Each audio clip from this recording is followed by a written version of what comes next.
Сәлем достар, бүгін біз Салғар қаласындағы екі локация жайлы айтатын боламыз. Яғни кино түсірген жерлер. Негізі 3 локация, оны кейін айтамыз. Олай болса, кеттік.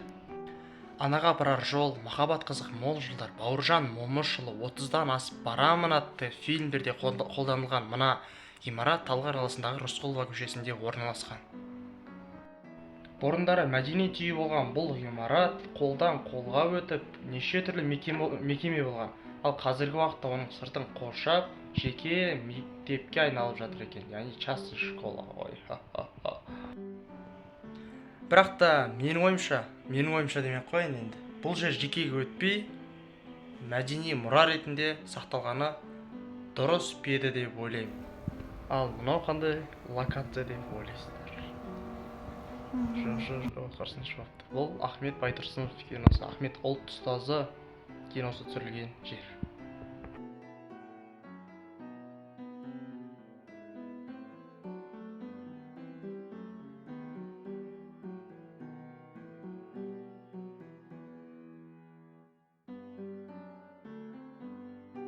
Бұл жер бұрында орыстың атаманының үйі болған екен. Үйдің жасы примерно 150 жыл.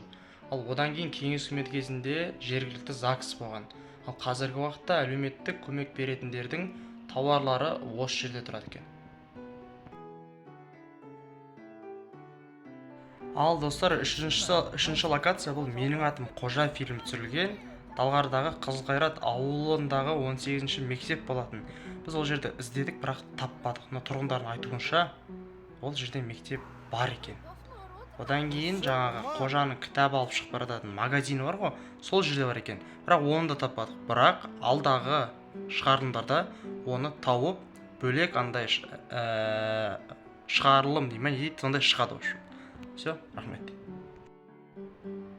Сосын достар, соңында біз алдында тауға бардық қой, сол кезде қайтып баратқан кезде жолда байдың қызын алам дейтін киноның съемкасы болатын екен.